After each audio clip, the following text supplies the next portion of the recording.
على تعاطف كبير خلال الحرب في بلاده، لكن وثائق الاستخبارات الأمريكية تقول إنه يتمتع بغرائز عدوانية تتناقض مع صورته كرجل دولة هادئ ورصين.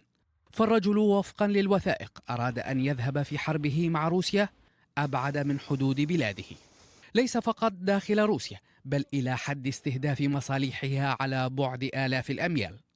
في اجتماع عقد في يناير اقترح زيلينسكي شن ضربات في روسيا واحتلال مدن حدودية روسية تمنح كييف نفوذا في المحادثات مع موسكو. وفي اجتماع ثان اقترح زيلينسكي هجوما على مواقع غير محددة في راستوف غرب روسيا باستخدام طائرات بدون طيار. اجتماع آخر عقد مع نائبة رئيس الوزراء يوليا سفريدينكا اقترح الرجل تفجير خط أنابيب دروجبا السوفيتي الذي يمد المجرى بالنفط. واشنطن كانت قد منحت زيلينسكي أسلحة متطورة بمليارات الدولارات، لكن بايدن رفض طلبه بالحصول على صواريخ أتاكمس بعيدة المدى، أمر قد يعكس صدقية ما تتحدث عنه الوثائق من عدوانية زيلينسكي.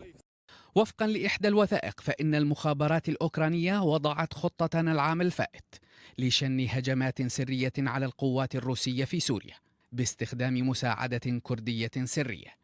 العملية كانت ستفتح ساحة معركة جديدة على بعد آلاف الأميال من أوكرانيا، لكن زيلينسكي أمر بإلغاء الخطة دون توضيح الأسباب.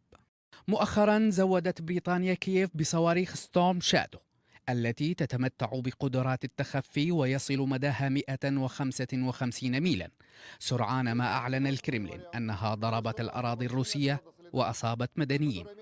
زيلينسكي نفى مرارا نيته ضرب الأراضي الروسية بأسلحة غربية، بينما تقول التسريبات إنه كان ليفعلها ويأخذ أوروبا إلى تصعيد جديد.